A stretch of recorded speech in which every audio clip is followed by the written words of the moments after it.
Yeah, Yeah, Shiva, if you sure. can start. Yeah. So, yeah. So, hi everyone. This is Shivakant. So, today I'll be doing some sort of mock interview here, and this will be LLD design, which is also known as machine coding in some context.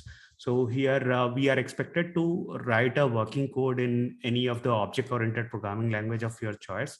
So here mostly the individuals capability to design API and build using some solid principles and design pattern. So those kind of things are evaluated, and how they are able to formulate the problem at hand and convert it into some working solution. So the very first thing that is expected here is at least build some working solution. The next thing that is expected here is how do you make a clean code, like good naming, refactoring, and things like that. And finally come up with a whatever optimal answer or whatever. So there is no optimal answer here, but maybe are you able to put some design patterns here? Are you able to cover up whatever is in the scope of the problem at hand? So yeah, so let's get started. So the problem statement here is design a job scheduler. So yeah, so anyone one would like to take a lead as an interviewer, and maybe then I can capture more here. You can start writing the requirements. People will chime in if they feel that if anything is missing in that part. Right. Rough requirements you can start with. Okay, sure. Sure. So here, yeah. So the very first thing is user should be able to schedule events. Basically, that is called ad hoc events, and then user should be able to. So let me convert it into.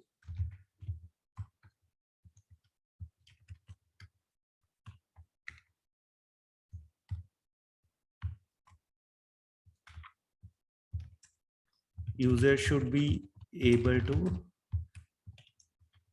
schedule an event with fixed delay, so fixed rate, and then there is another kind, which is user should be able to schedule an event with some delay, basically delay rate. So yeah, so this is largely the scheme of things here. And typically whenever we are designing such kind of LLD system, we'll have to think, there is no official statement like we have to do think about non-functional, but I'll just state like a couple of criterias that we would like to capture here. So the very first thing is that we want to make async kind of system here. Then maybe can we make it concurrent? Can we use a multi-threading here? Then anything of sort of producer consumer, or disconnected pieces of scheduling and actual execution would be very much preferred here. So this is, so anything else like anyone wants to put here, then maybe I will add here as part of So this. in Yeah, can you repeat? I think I lost your voice. any recurrent events like meet, I mean, what you say, scheduling the meeting every day. Yeah. So this one is actually a recurring event schedule, a recurring event. Let me put it this way: recurring event with fixed delay, scheduler, recurring event with some delay rate. So yeah, these are recurring only, and this is ad hoc here. So ad hoc is like one time with certain delay, like maybe we can have some initial delay. Okay. Yeah. Yeah. So anything else here?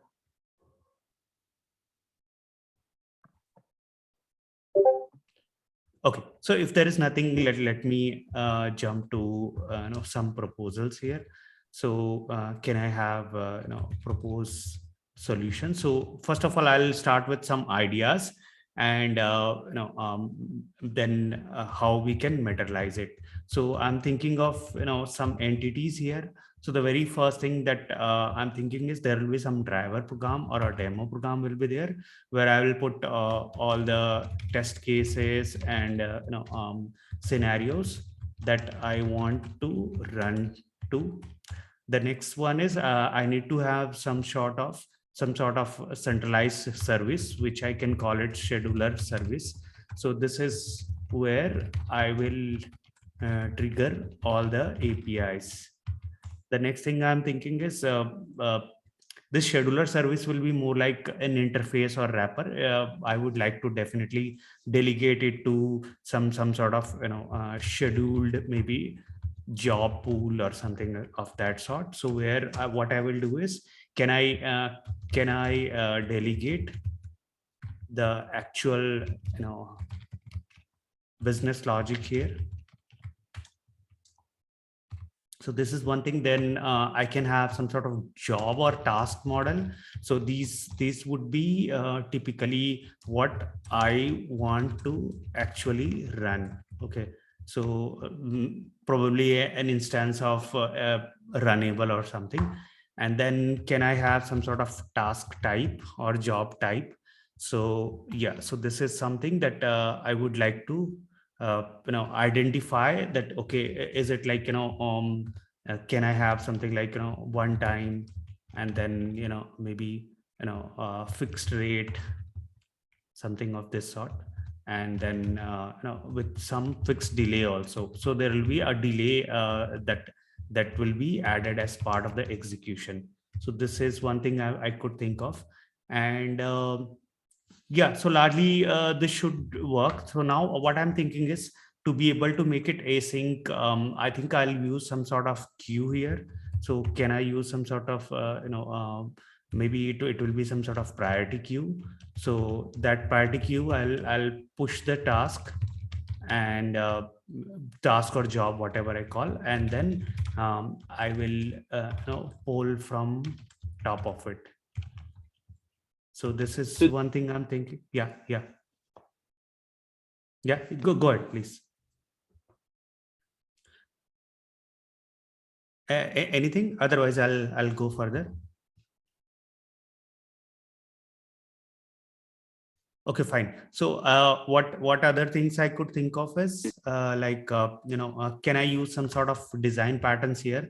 So I think in this problem, it is difficult to put a lot of design patterns. It is little more on concurrency and async modeling. So but still we can have as simple as let me put it this way, design patterns, just to demonstrate something here.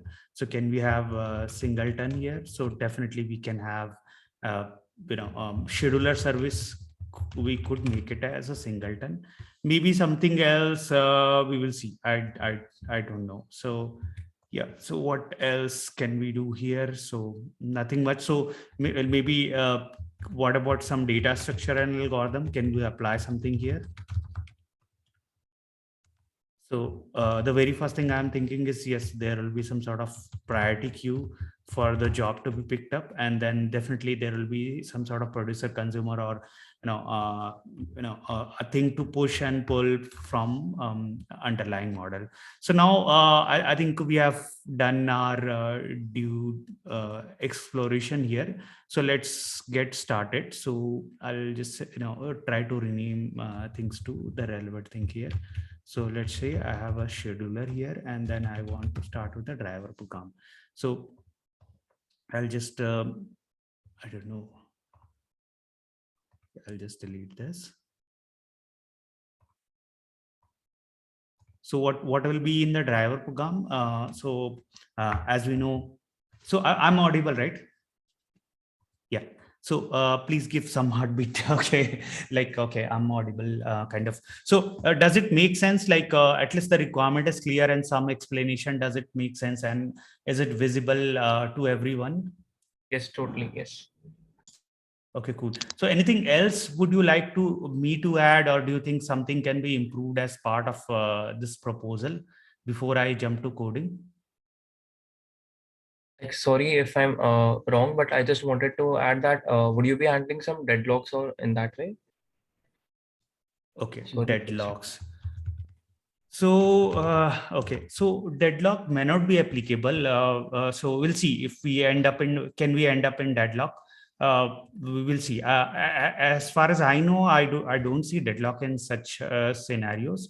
But if you feel that, okay, there is this peculiar thing that could lead to deadlock, why not? I mean, we can always, try to find out such solution. So let me put it this way.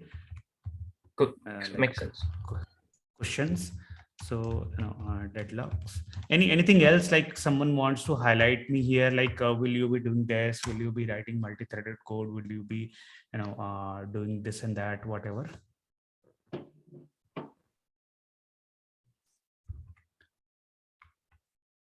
Yeah. So on just on the, to be more kind of explicit on the concurrency model, I can try a couple of things. Like, can I try executor service here? Can I try thread pool here? Those sort of thing. Can I try? Just for everyone's information, there is already a scheduled thread pool executor model is there. So I'm not going to use it. Otherwise, there is no purpose of designing this. So there is something called scheduled. So is this Java related terms? Yeah, let me let me give a background on this. So now what happens is I think I made these assumptions. So I've chosen Java as my programming language, preferred programming language, where I can do object-oriented programming pretty easily. But I believe similar things could be done in other languages as well, like if you are using Python, if you are using Golang or whatever is your language. If the natives are there, like let's say that it has native support for Q, or it has some support for thread pool, then you can use those things. So yes, let me kind of explicitly mention it that I'll be using Java as a preferred language here because I'm comfortable with it. So, but whatever you are comfortable with, you can give it a try per se. So, is that fine? Yeah, that's fine. But should we reduce the scope of this work here? Because adding this threading and pools and all those things, I think you won't be left with any time to do anything in detail, any one specific thing. Just a thought. Okay, got your point. So, but actually, these are the core things. Otherwise, what will happen is it will not be concurrent. So, yeah, I Okay. totally understand that if it is a completely new problem, then maybe I might end up in a soup. But I'll give it a try. I have actually practiced it a bit. So, anyways, so let me put it here. So it will be my demo program. So scheduler demo or whatever. So now how I can start off. So shall I go ahead and start off with this? I know if something we are not able to do, it's totally fine. We will at least give it a try here. Fine. Okay. Sounds so good. let me. Okay, cool. So let me go here and start with some of these model creation. So let's say that I have a service. So can I have some class, or most likely an interface where there will be something called scheduler service. So this scheduler service will be an interface. So what all things do I want here? So the very first thing I'm seeing is that I should be able to schedule with a fixed initial delay. Then there is a fixed rate and a fixed delay. So can I put some name, something of this sort that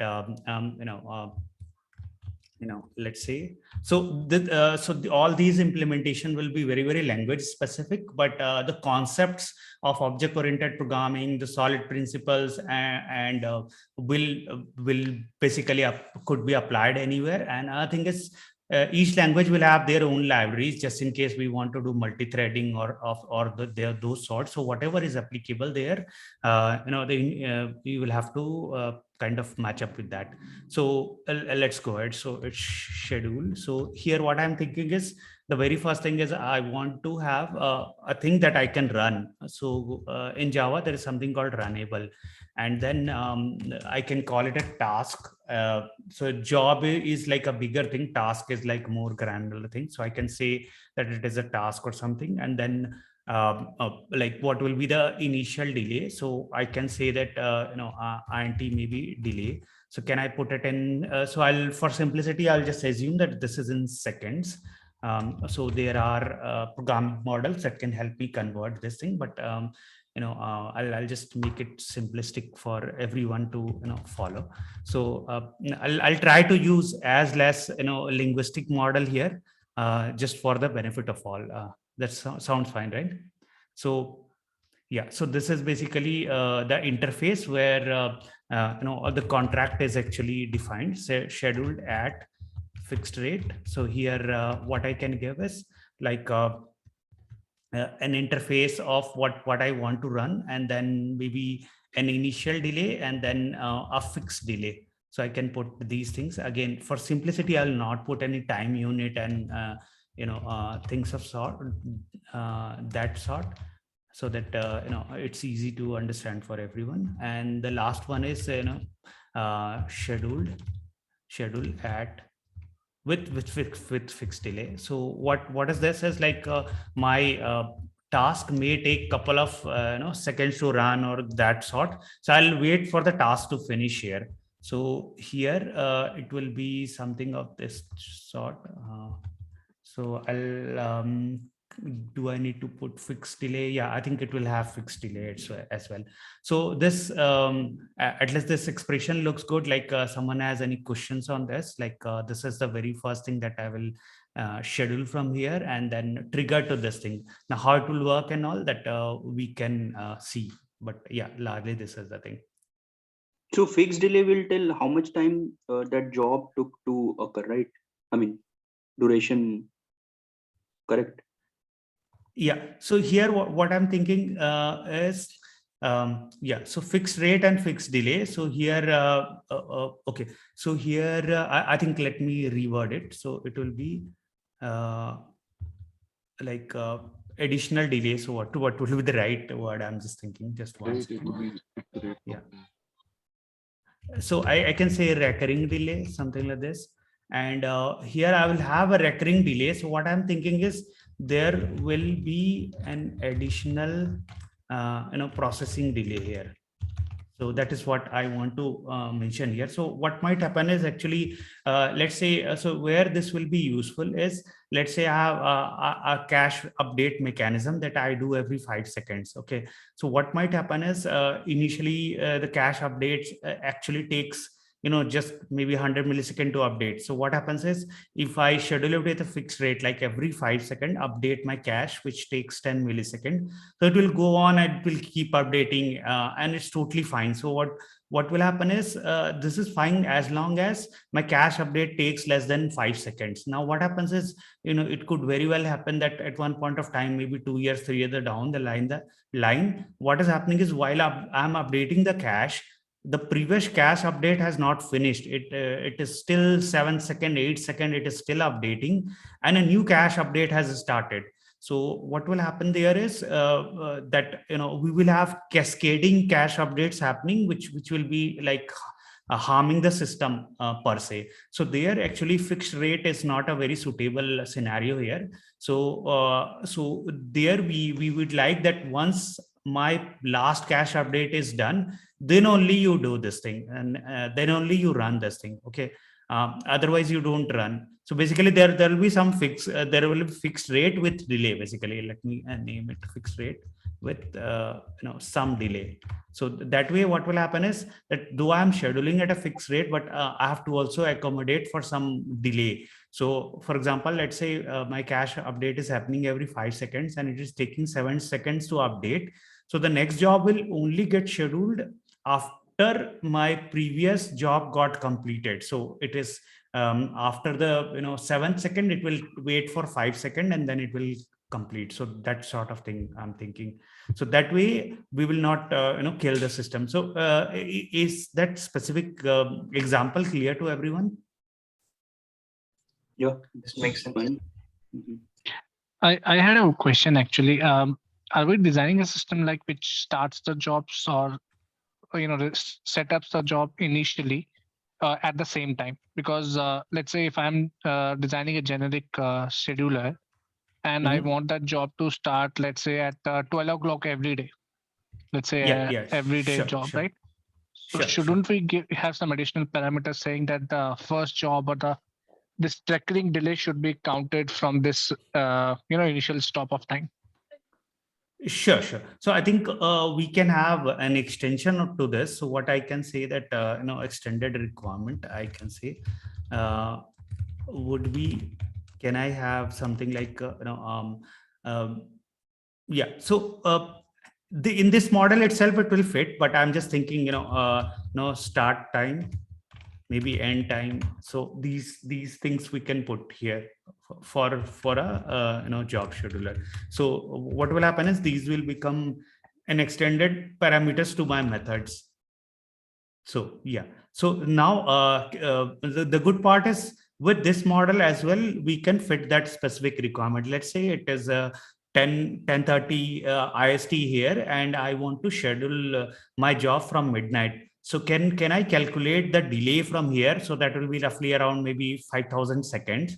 So I'll just put a 5,000 second delay here, and then I'll put a delay in the current date. So in the current date, basically in a current day, whatever seconds are there, like 86 something 86,000 seconds, I'll put a delay. So what will happen is it will actually run at midnight, and it will run daily, so to say. Yeah. Got it. Yeah. So yeah, so this is the thing here. So it will work. So now if this contract is ready, then let me kind of go ahead and implement this thing. So the very first thing I'll do is I can choose a scheduler service. Maybe can I do okay, I can just rename it scheduler service. I know these namings are also sometimes confusing. So yeah, one second. So what I'm trying to do here is I have an interface, and then I have an implementation. So I'll create an implementation from this one. And yeah, so does it have implement something here? So these days, actually, the IDs are helping us a lot directly by providing these kind of commands and that sort. So anyways, so I'm trying, let's say I'm doing this, okay, for the heck of it. So now I have these things created. Now can I have so the very first thing that I proposed was that I'll definitely use some sort of singleton here, so that everyone will have only a single instance of this, and not people will not play around with this. So what can I do here is I can do something like this, that I should also. So there are many ways of implementing singleton and different languages. So I'll be using eager singleton here, which will initiate it upfront, and then I'll try to use that specific thing here.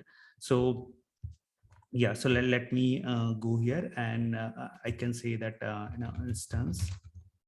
So it will be I should serve instance. So I can say maybe private static final. So these things are very language specific, but mostly you can get this thing in any other languages as well. So now I'll put the generic things here. So public iScheduler service, get instance. So what it will do is it will just return this final instance here. So this is the simplest way of implementing the singleton here. So I will get the singleton, and then I can operate on this. So, so I can schedule this and that. So what I will do is I'll create some. So Okay, I think I should increase the font for all. So 1 second.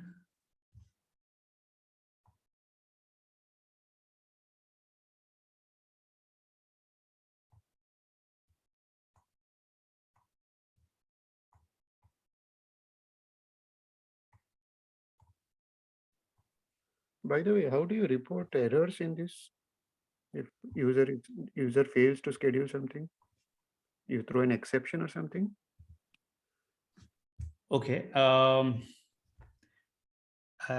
One second. I'll come to this. So I just want to something weird is happening.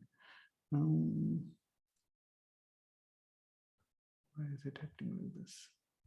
So I just want to increase the font size. So presentation mode font size.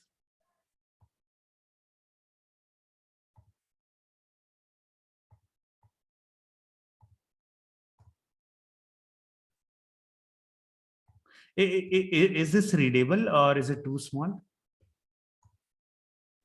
No, it's readable on my desktop. Fine. We can see it. Okay, so if it is readable, then fine. Then I'll just proceed with this. So okay, so error tracking. I think it has to be done via logs. We can have futures and completable future and more advanced paradigms we can have. But I think it will still be tricky. So No, I don't mean the error in executing the task. I mean error in you calling your function schedule. Okay, okay. There is nothing, right? There's a void and there is, so you're going to throw some exceptions later in the function? Yeah, so I think see the paradigm is like I have a runnable task and I just schedule it for a future date. So what it will fail in the backend. So there is nothing to actually fail immediately. That is what I think of. Okay. Yeah, yeah. So while scheduling, nothing much to fail, and while execution, yes, it can, and the only thing is like it can be only done via logging and monitoring. So there is no direct way. I mean, we can build, but it will get very complicated. It will get complicated very quickly. So now let me build some top level examples, like how I would like to test this thing. And of course there is nothing, but we'll see how we will connect. So first of all, can I have some runnable one time task one. So this will be, can I have something like, so I'm using in some places I'm using very language specific paradigm here, and in others I'm using yeah, so I'm using generic explanation. Okay, so how much time? I think we will fall out of time here. So what to do? Like, shall I present my work? I think typing all these things in next 20 minutes will not be possible. So can I just present my work? I think we will run out of time very quickly. Yeah, I would vote for presenting the work. Okay. So anyway, so we captured these requirements. So I think I'll just flip just 1 second. So just 1 second.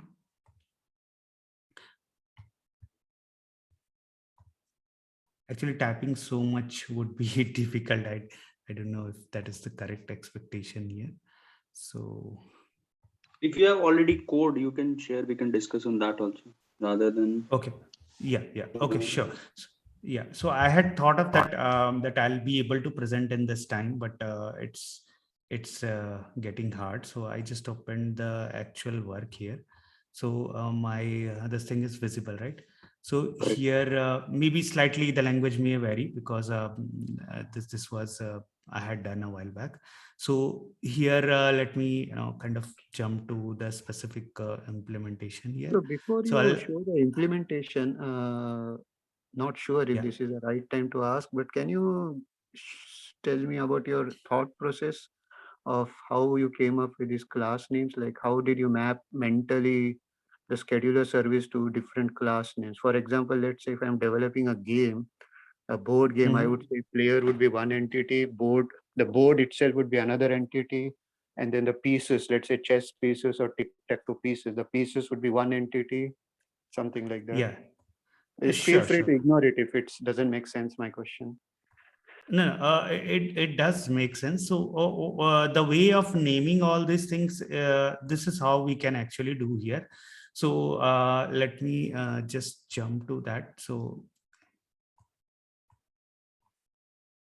where am I? Yeah. So so the naming, the right way of doing the naming is via the domain. So we have to basically understand the underlying domain to be able to solve certain things. So what we can do is we can ask a lot of clarifying questions to the interviewer and assume that interviewer is your product. Okay, and try to get all the requirements very clearly, like, okay, what do you want, like what is the meaning of fixed schedule here, do you want me recurring, what is the delay here, and so now when you are giving a name, there are two approaches. One is give a technical name or give a business name. So that paradigm you can use also in HLD, like when you are building a service, can you say that it is a scheduler service or some writer service or reader service? So instead of writer service, can you say that type ahead logger? And instead of reader service, can you name it something like autocomplete auto completer service or something of that sort? So similarly here, what you can do is from the domain you can think about like what is a job, what is a task, what is a schedule, what are the different types. So let's say that you have something called, you want to run it once, so you can say that okay, someone is uh, yeah. So let's say that you want to run it once. So this is again what is the meaning of once. So you that is very very domain specific. So so any of these namings actually will be based on that. So did I answer it? I This is the only answer actually No, to not this. There is really. I mean, what I was thinking as an interviewer, I was trying to find your thought process of how would you divide this problem into different kind of names. For example, the example I gave, if I'm developing a game, I would think that game would be one class by itself, player would be another class, the board, maybe it's a chess board or tic-tac board or connect four board. The board is another class because they are independent. And then the pieces would be independent of the board, because if I'm thinking mentally, okay, when I okay, buy okay. some game, I have a big box, and in the box there is a Okay, okay, board, okay. there is a so I was Got it, got it. trying to ask you, what is your thought process? How did you come up with these class names? Like a low Sure, level. sure, sure. Got it, got it. Yeah, yeah. Yeah. So I was thinking very abstract, like how do you give the names? So the names actually you can pick up via some of these things. Basically, the solid principles. If we are really go into that low level, like for everything have a single responsibility. So can I have like you said have a class with one task responsibility on only that thing. So let's say there is a scheduler who will just do scheduling. There is so basically and it will have different kind of partitioning. So partitioning can be based on some technology, like if it is a service, it is supposed to take the request and probably propagate it to downstream, or if it is some sort of business, like if you have a data model, like or some enums, so that will differ there. So I think the right way is apply solid principles and break your No, bigger things. no, So I got that. yeah, I mean, I got yeah, what you're trying to say, yeah, that this is how you yeah, should do it. But I was yeah. for this specific Mhm. example, I wanted to know what are the different domain or class or abstraction you came up with, and Sure, why. sure. So sure. So let me start off with that. So something that I was trying here there as well, like what all classes can I have here, and Surely. So the very first thing is I will have some sort of, maybe a demo, or, a driver will be there. So can I name it, scheduler demo? So I'll just directly mention here. So, so this will be a driver program, which will be useful for testing. Now, the next entry point could be that most likely I will try to, implement in some sort of interface or service interface. So can I have underlying service now? So now this service will require some sort of, so right now I'm doing technical partitioning here. Now this service might require some sort of helpers, like so for example, if I am building async scheduler, so I need to put all my tasks into certain queues, and then I will have to pull those tasks from the queue. So can I have some sort of a job executor which will accept the task, and it will also execute those tasks. So this is one thing. And then if I'm thinking that if there is a job executor, why can't I have a job as well, right? So then I can think about, like, okay, let me create some sort of entities, like maybe a job entity, so which will have some like when do I want to run, what is the type of that job, what when do I want to start, and do I need to kind of recreate entries on top of it. So so these are certain things. So generic approach would be that I do either technical partitioning. So let's think that this is a big blob of thing, or a big box which does all the magic. Now that was the black box. Now when I make it a white box, I go and then I either slice it via domain, or I slice it via technology. So mix of those, and all those terminologies around that specific domain will come up here. So for this, the couple of things that I could think of, or I could come up is, we will have some sort of job executor, some scheduler service, maybe some task. There will be some task type, and there will be some pool, maybe a job pool will be there. And I don't think there is anything else here, and it will vary from domain to domain. Yeah. So did I answer more accurately this time? Yes. Yes. Okay. Yeah, let's proceed. Sorry. Thank you. Yeah. Sure. So yeah. So yeah. Fine. So let me explain how this has been kind of structured, and there is always scope of improvement. So the very first thing is, let me explain. Let's say my interviewer went for tea and then came back. Okay, you take your time, do whatever you want, and you explain me everything. So I'm just taking that model because we have 10 minutes here. So what I will tell, that I have around 7 to 10 classes here, and they are split in this format. And if you want, maybe I can elaborate on why I did this kind of partitioning. And let me kind of first run this program to show that yes, this is working here. So the very first thing is, I'll just run it here, and okay, why it is not showing up running? Okay, so it's coming here and it is running. So so here what we can see is that I have running task 1, which should run just once here. So let's say and what was the delay that was mentioned here? It was mentioned after 10 seconds.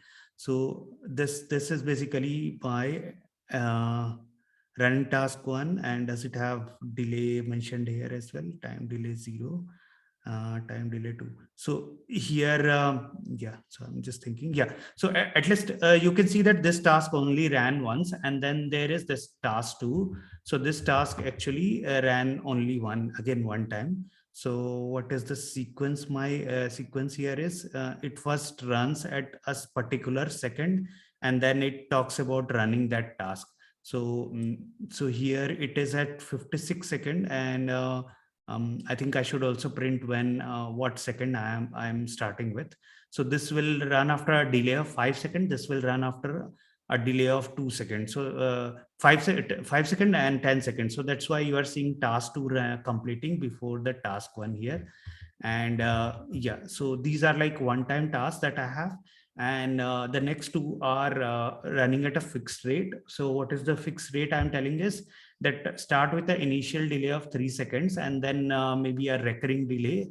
So that recurring delay could be every 3 seconds you run this. So what I will do here is I can just search this here, and in the log you can see that running at fixed rate, and the arrival time was here was it was 2, and then it is 4, and then you can see 6, and that is it is coming as 8. So with this you know that okay, yeah, we know that okay, this is going to be this is getting executed correctly here. And the last thing, which is running task 4, so this is having an additional delay as well, and we will schedule after the delay. So what happens here is that the task will start at maybe 1 second delay, and recurring is 3, and there is additional 1 second of processing time. So if you are seeing 12 here, it should add up to something like 1 plus yeah, so how much it is adding up to, like 4 or 5 seconds. So so after that only this guy will run. So yeah, so at least it will keep on running. So this is how it is designed to. Now I'll just go into some of these sections, how it is working and what are the scope of improvement. So the very first thing is I have this scheduler service, and I'm getting an instance of it. So this is a singleton here that I have built. I will just build a simplest singleton here, so that I don't have to worry about much of on design pattern. And so now here what I'm doing is I think I don't need it here. Maybe I can clean up a bit.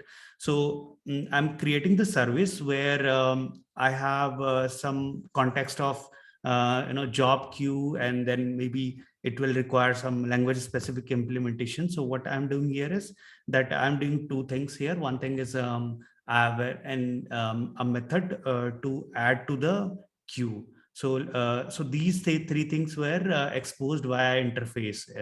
Schedule service, basically schedule a running task with initial delay, and then at fixed rate with initial delay, and then recurring delay, and then schedule with recurring delay, and the lag is hidden inside actually. So it is part of the job. This guy does not know. So now what happens is all these things, what I'm doing is based on the initial delay, I'm creating a new date or a timestamp, and then I'm creating a job with some ID, and then runnable task and the timestamp that I want to run, and then the next time I want to schedule, and what is the task type here. So this is helping me do rescheduling of this job.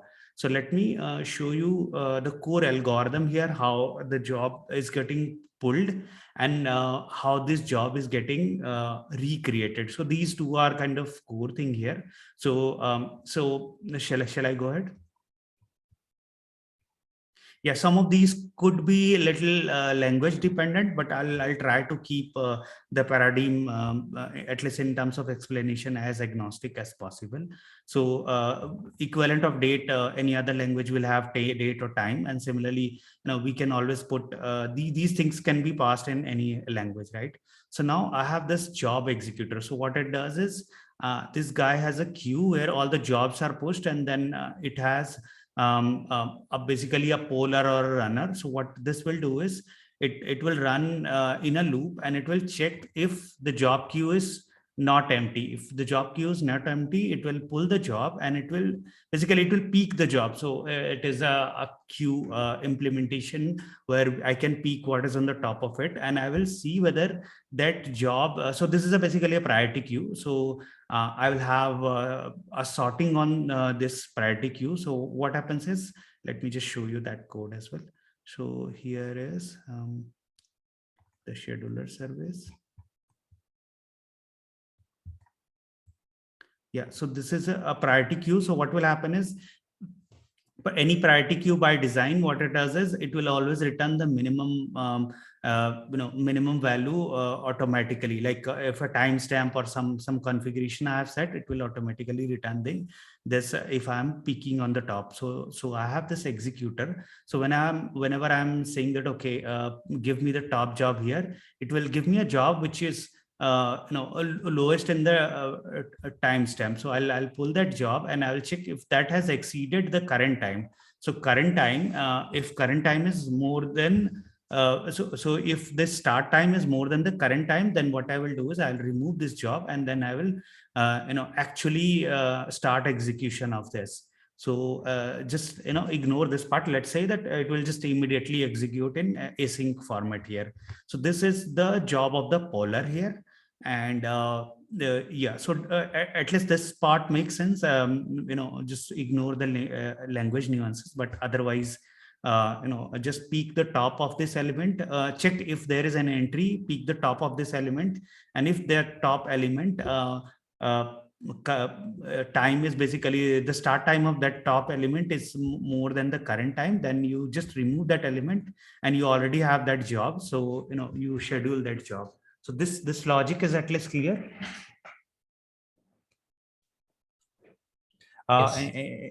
Okay, cool. So now actually what happens is there are some language nuances that comes in. So I'll little bit elaborate. I think something similar would be available in other languages. So what we have to do is actually there are mechanism of multi-thread synchronization and things like that. So here we are using that if we have a queue that is already empty, so what you do is you put this thread to await or sleep, and let someone else wake it up. So this is a very language specific implementation. I think something similar you will have to do in your own language. And now who will wake this up is whenever you are putting an entry to this, you are adding to queue, right? You are creating so many jobs here, you are adding them to the queue. So it is simple, queue is like simple abstract data structure only. You are just putting this queue and then you are telling, hey, you wake up now, I have already added an entry. Okay, so that way we are sure that, okay, this guy is notified to read from the underlying queue. And there are some language specific things in Java that basically says that, okay, I want to lock on this queue before, so it should not happen that while I'm pushing some things, my poller also polls from that, so it will end up in bad, it could end up in bad state of the underlying queue data structure itself. So one of the quick solution, if you want to don't go into these complicacies, is try to use any multi-threaded supported queue. So especially in Java we have a blocking queue. I think in other languages also there could be some queue which are thread safe. So here I'm manually trying to make it thread safe, but you can use a thread safe implementation directly. So yeah, so now I'll in the benefit of time, now I'll jump into the actual logic here.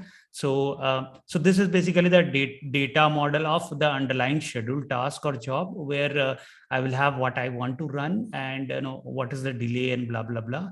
And actual logic is just here. So what is here is, let me show.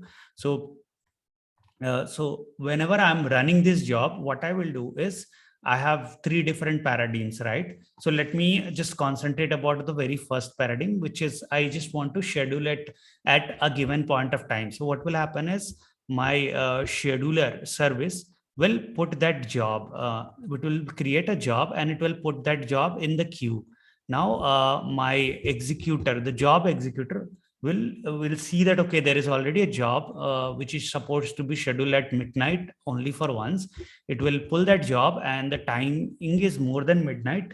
It will pick up that item and then it will process that item. It will basically send it for execution, and in the execution what will happen is it will trigger this run method here, like via some steps. So now it will just say, hey, running main entry, blah, blah, blah. And it will say, task.run. So it will just run that task here. So this is the simplistic model now. So now the final question is like, how do we run the fixed rate scheduling and how do we do with fixed delay? So it is very simple here. So what is the catch here is that whenever your poller, the job executor, picks up the task and your task is getting executed, if it is a fixed rate, then what you do is you get handle of the scheduler and then you again schedule the same task, and you put the initial delay as the schedule period or recurring delay, and again the recurring delay will be the recurring delay. So what happens here is whenever you are trying to run a task, you are immediately creating a next schedule for this. So that way there is always a next schedule created in your system. So yeah, some issues with respect to fault tolerance and all can come up, but at least at LLD, this will just work fine. And so what is the good and the bad part of this is, suppose you want to send some metrics, let's say every 5 seconds, which is like very less in compute. So what will happen is every time you come here, you will create the next schedule and then you will run the task and you will just move on. You will create a next schedule. The next schedule got picked up. You create the next schedule, next to next schedule. You run the current task and you move on. So now this is for a low latency task. This is perfectly fine. Otherwise, anything that takes something that is competing with your schedule period, this is not the right model. What you have to choose is typically with certain delay, like fixed or certain delay. So what you will do is, whenever you are running a task, first of all, you run and you settle down, take 7 seconds, okay, to update your cache. After updating the cache, what you do is then you schedule with a 5 second of cooldown period, right? You don't want the cache warming to be heated up, right? I mean, just not an official statement, but a formal statement. But the thing is, just because you thought that every 5 seconds your cache should be updated and it is taking more than 5 seconds, it should not be that there are cascading updates happening. And if you would have chosen this model, what would happen is 2 update process will happen and then it could lead to deadlock and collision. So if you choose this model, so after 7 seconds, once this task is done, it will take 5 seconds of breathing period, and then it will schedule it up here, and after 5 seconds this will run for 7 seconds. So with this, actually the design is kind of complete. So I think I'm open for questions here, and maybe I'll capture somewhere, I'll merge these two, so I'll just capture questions. Yeah, so anything, yeah, please go ahead. Yeah. So what are the, I mean, enum, what you have declared, the task type? Yeah, sure. Recurring, So yeah. So let me explain these things. So just for clarification, like I don't, so these things are like within the scope, like what actually I want to run. It should, so definitely I don't want to use any loose string, because there could be typos. So I'll choose enum. Maybe Java, Python, and many other languages provides a fixed type. So with this, what I will do is I will communicate between the scheduler and the executor. So scheduler will say that I want to run once. So the executor will know that, okay, this type is once here. So from the executor, actually the job is doing. So it knows that, okay, my type is once, I just ignore. If my type is, fixed rate, then I'll first schedule and then I run. If my type is with some fixed delay, there will always be delay. So, I'll use this enum here. So there are 3 task type that I have defined here. Anything else? I think, so, sorry, one question. I think if in case, can you work to the job where it is running? Sure. I mean the job.java. So Yeah. just a question, like if in case line 48 where you are running the task, let's say there's an Yeah. exception in the current run. Okay. Right? Okay. Yeah. So then your fixed, repeat fixed delay job will not get scheduled, right? 51 to 54 will not execute. Yeah. So so if there is an exception, it might lead to next schedule being skipped. So I definitely understand here. So let me, what can I do here? So I'm just thinking, so I have this task. So can I have, so runnable dot run. So I have, okay, so I have this. So let's say that I throw an exception here, like throw new, I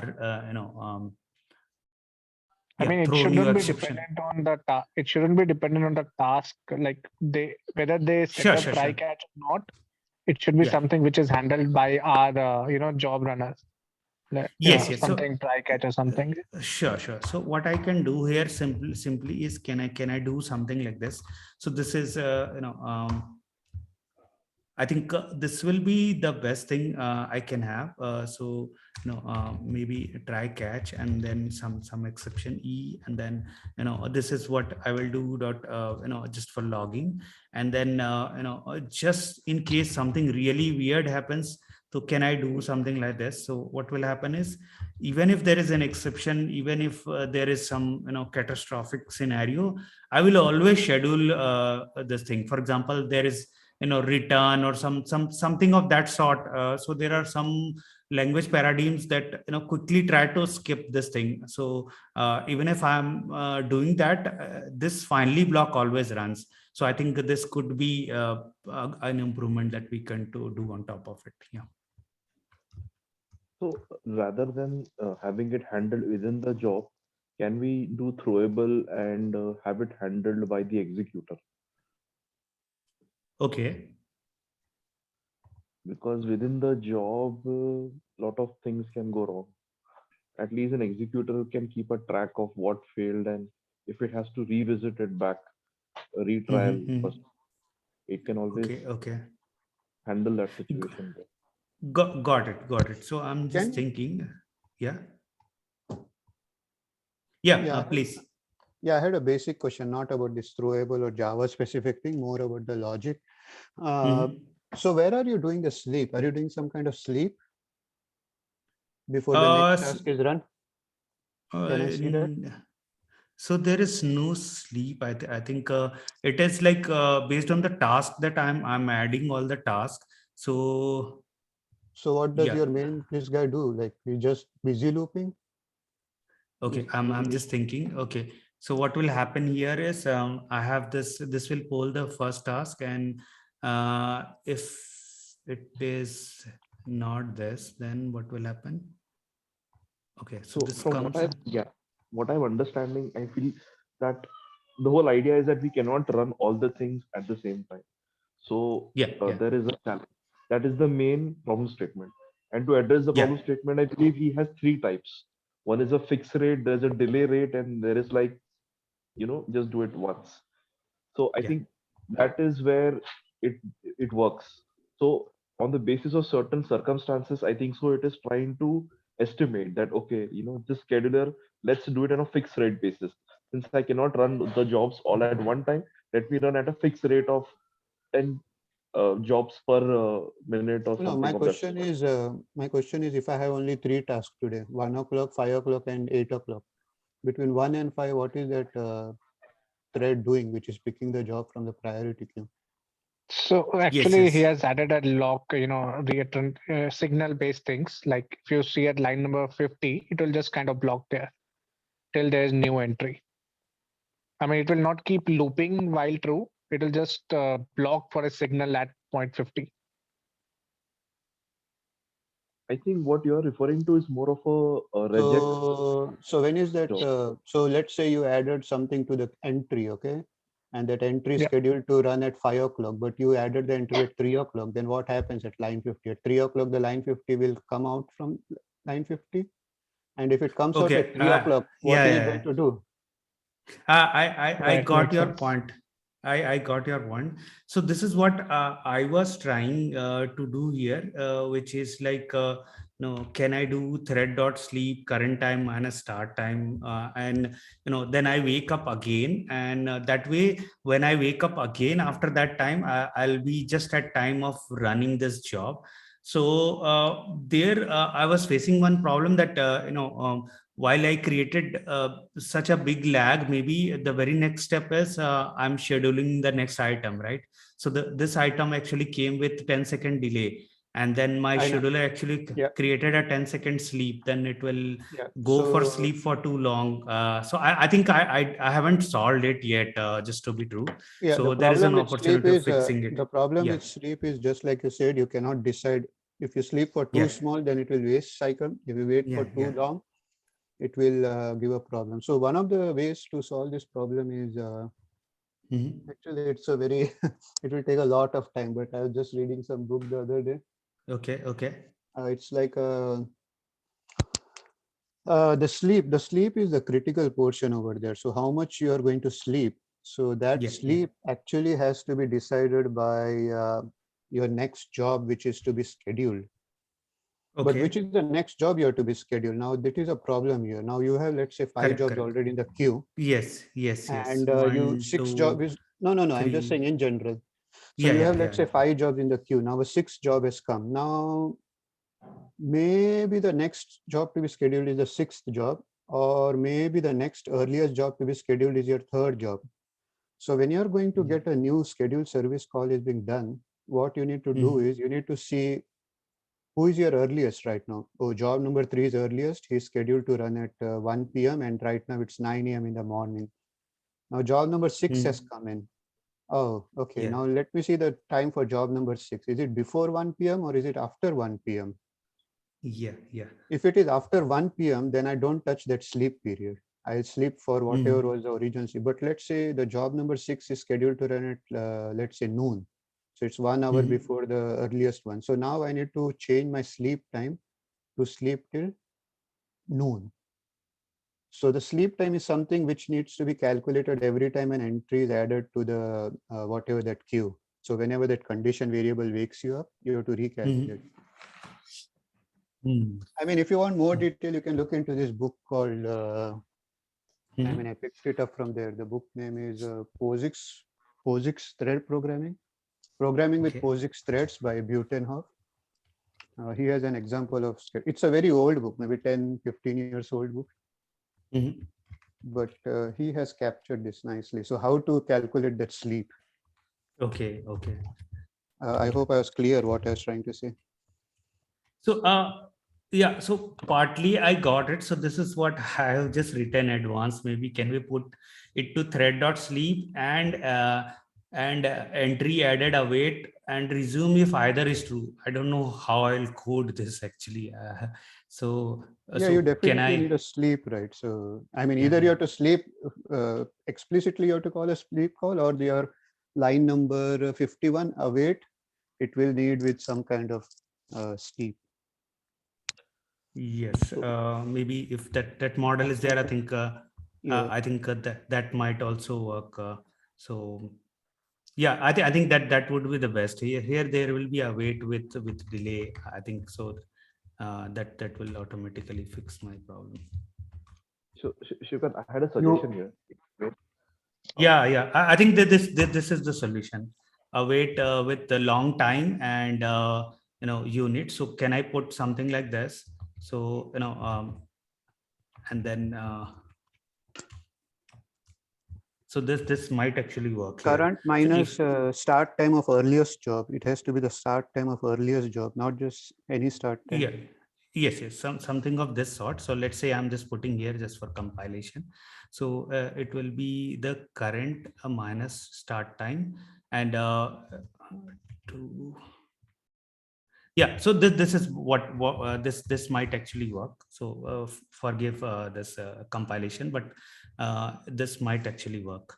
So this will be await with a timeout. So what will happen is that if someone either triggers this guy or this timeout is done. So if someone creates a newer entry or any Yeah. random entry, then it will immediately go ahead and skip from this line, or this timeout will anyway happen. So I think this is the Yeah. solution. And one other change you need to do is when you add that entry into Yeah. whatever you have, that's 3 calls, right? Schedule service. You need to recalculate that start time. Maybe the start time may need to be changed. Yes. So what will happen there is, so that will happen automatically. So what will happen is, let's say that I'll talk about two examples. Let's say that I have scheduled a job with a 10-second delay. So it will come to this executor. It will see, hey, my current time and the start time has 10-second delay. So let me await for 10 seconds. And await with a delay of 10 seconds and see. So what will happen is, in between there is a eager guy who comes with 5-second delay. So this will immediately go ahead and break this await basically. So that is how it is designed here. So it will break, and it will go on the top, and it will see if whatever is the underlying time. So now it might end up that this is just 4 seconds here, right? So what 4 seconds is the delta here. So it will just await for 4 seconds or an interrupt. So if it sees that after 4 seconds no one else pushed it, it will run that event itself. So I think this is the solution. So this was written verbally here, just that I couldn't think how to model it, but it is hidden here itself. So yeah, so it will work. I will refactor the code. This will work definitely. Yeah, very good suggestion actually. So this was, I had posted advanced, but now I have a solution. Thanks. Yeah, cool. So I hope everyone is happy with this, right? And I think equivalent will be available in other languages. So whenever let me complete the loop. So let's say that whenever I'm pushing any item here, it will actually signal this entry added, and it will interrupt this part anyways. And if it doesn't interrupt, then last calculation I already had. So there it will automatically wake up. So yeah, so it's like in human scenario, what happens is, if something urgent happens, call me up, wake me up. Basically, that is what we can tell to our mom, or otherwise anyway we have alarm of 1 hour 30 minutes, and then we'll wake up. So either of that is just fine. So it will be both. It will handle both. So anyways, I think we are done. So any other question here? Yeah, so I had one suggestion here. So Sure. rather than having that enum of once fix and delay, we Yeah. could probably use a job cron expression or a regex that would basically decide, if it should be a delay or because I think so when this scenario comes up with regards to do it at noon, evening, morning, that time it would be more of a schedule rather than a sequence of operations happening one after the other. So that is one thought. Okay, so actually, I understand.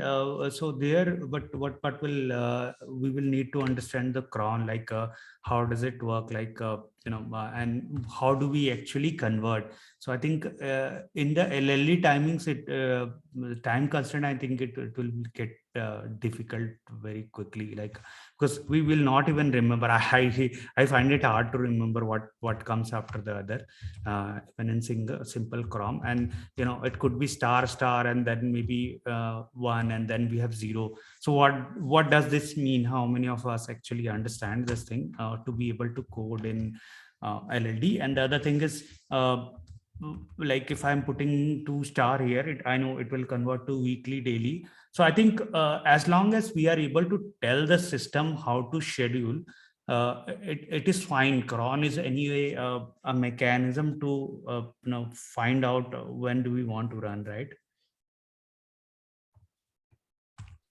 Yeah.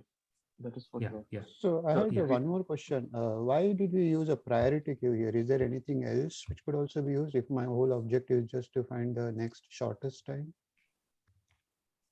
Yeah, sure. I mean, I can't think of any answer, but I'm just asking. Maybe, I mean, that's what I've seen priority queue being used for most of this thing, but it's okay. No, let me answer that surely. So, maybe, why a priority queue? So here, let me again explain it very clearly. So in Java, the priority queue is actually a heap of heap data structure. So what happens here is, so what are the things we are getting out of heap data structure, and do we really need heap data structure? So really need heap DS here. So this is min heap by default, but we can make it any heap here. So so this will require a little deep dive. So that deep dive is basically what is the update and query pattern here. Okay, so let me just go into the query pattern. So query pattern is I want min on certain attribute. What is the update pattern here? Put any attribute value. So now, so you got this, right? Now, what are the options here? So whatever data structure we know. So I'll tell one sorted list. Can't I keep a sorted list? Sorted array or sorted vector, whatever. I mean, different languages have different words, but basically a sorted list of integers. Sure. So let's say that I'm using a sorted list here. So then, so what is the implementation here? I mean, I know there is an abstraction that there is a sorted list which is always sorted. So here, if I'm using, let's say, so I'm just making sorted list or vector as one thing, and then let me compare it with the heap here. So now, what is the complexity of query here? Query complexity. So what is the query complexity here? What do you think? That there actually this will help you decide. So query is just to take the first element, right? Okay. It's like O of 1 for sorted list query. So update would be log of n if it's sorted. You could do like how in login you will sort? It's like a binary, right? Binary search. The only problem is we'll have to move all the elements. That's a problem. So it will be. But one case where, I mean, I agree that priority key is good in this case, but I think one case where sorted list would be good would be if we know that the use case is such that all the new services which is being done, which is being scheduled, are going to the end of the sorted list. Then in that case, sorted list would be better than priority queue for that particular use case. But I think in general, for a general case, priority queue is good. Yeah. So the point here is if it is sorted list and every element will go at the end of list, so we don't even need a sorted list. We can just use a queue, right? So so it will not provide any sort of guarantee. It will be like trust but blood don't verify. So here we have to basically trust that okay, my data structure is there, but I just want to be double sure that my data structure will work here. So so this will be the deciding factor here, so to say. Right. So whenever you are updating one entry, I think it will happen at login. Yeah, it will happen at one login, and query will be just order one, and maybe re or org will be like if you are pulling, then also it will be login. So here it is always login, and here it could end up to be n worst case. So so here, because this is much larger, so that's why we are left with one option. There could be like we can always use basically array and then sort it. So effectively we can always let's say that I'm using an array and find min. So this will array with a find min. So what will happen here is that I'm just doing this for explanation. So let's say I'm doing this. So what will happen here is that query will be order of n, and update would be order of 1. So these are basically the trade the comparison of algorithm and what is the most suitable here. So here from these comparison we can see that the heap would be the min heap would be the most optimal way to do. That's why we end up choosing one of these. Yeah. So Shashank, would you like to add anything here? Why min heap in this thing? Because at least the pattern you understand, like we can have a job which comes with 10-second delay first, and then a job with 5-second delay later, and then there are so many competing jobs with each other. So do you have any proposals here? Why this or that? No, it's fine. Like what we discussed, right? The one with the minimum will be taken first. So mini works is apt for it, right? Yeah. And these numbers are correct only, right? I hope. So remove maybe login, but yeah. Yeah, after remove, you'll have to hippify it, right? So again, log in, it Yeah. will take. Yeah. So something of this sort. Yeah.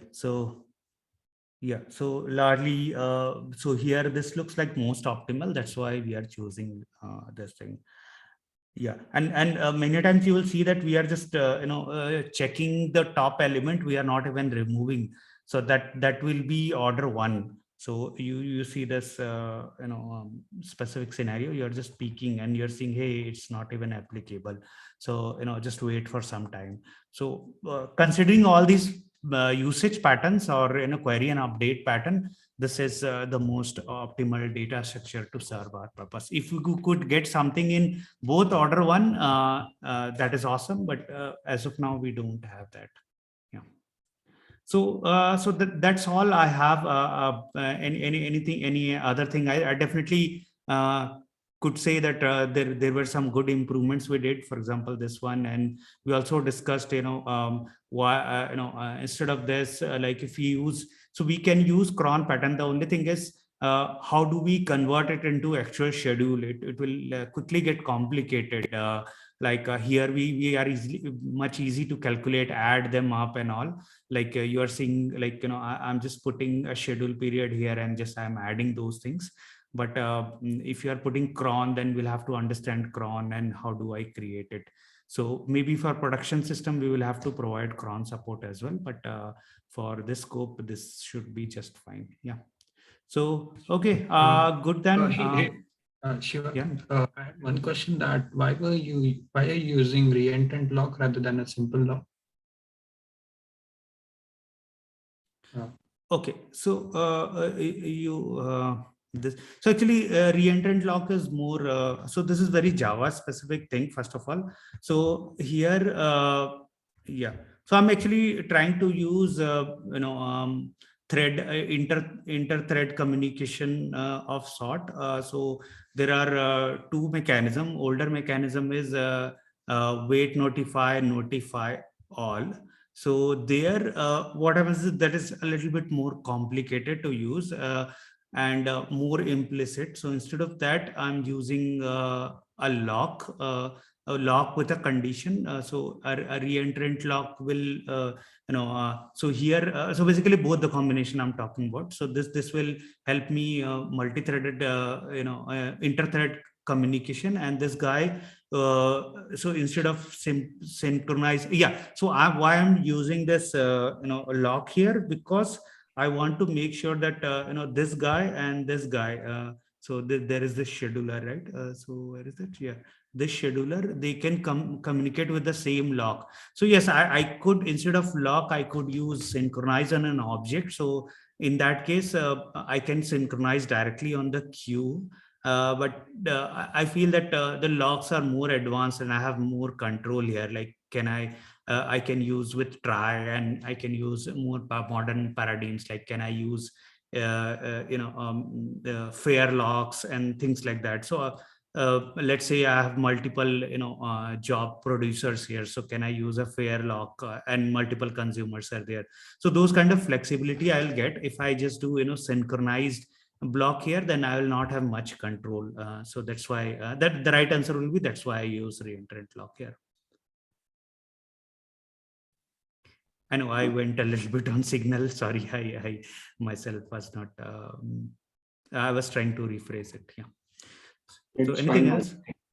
No, I think we can wrap up, right? The time is almost. Yeah.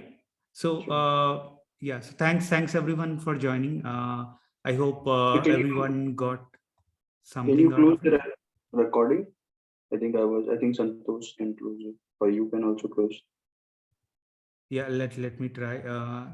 Stop the recording.